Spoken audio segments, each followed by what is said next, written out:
hold them.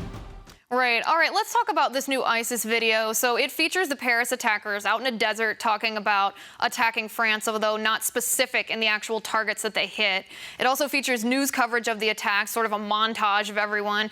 And then it features a bullseye graphic over David Cameron, who's the Prime Minister of the United Kingdom. Does that indicate to you that the next attack that ISIS is planning will be on Britain?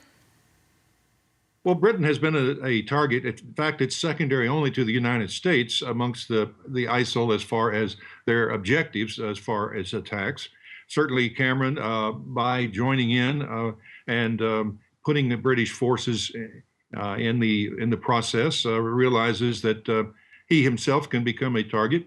Certainly, Obama and any other American official, our ambassadors and particularly our leadership, can be targets.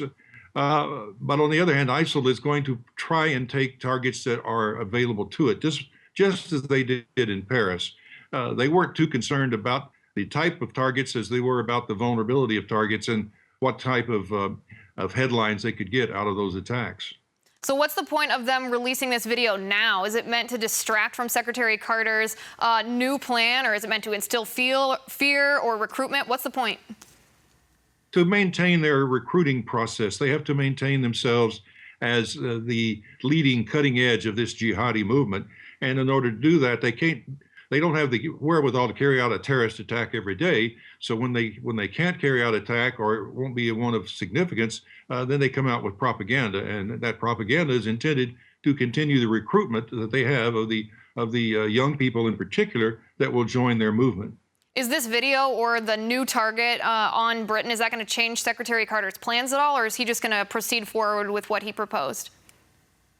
No, I don't think this is anything out of the ordinary. I think that hopefully it will continue to inform our leadership that this is not a problem that they're simply going to ignore. It requires action, it requires continuous attention, and it requires a very hard approach to go in and take away the territory and remove the leadership from that organization.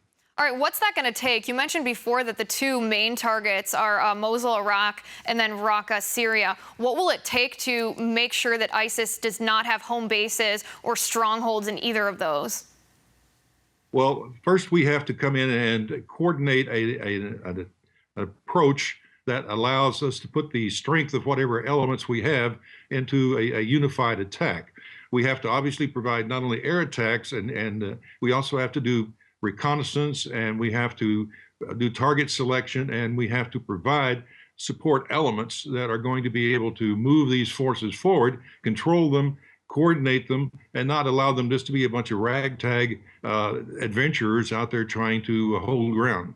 And hopefully his comments about boots on the ground will actually fulfill that he won't just be enabling other people, enabling being his word, not mine, and that he'll actually provide some support so that we can get that job done.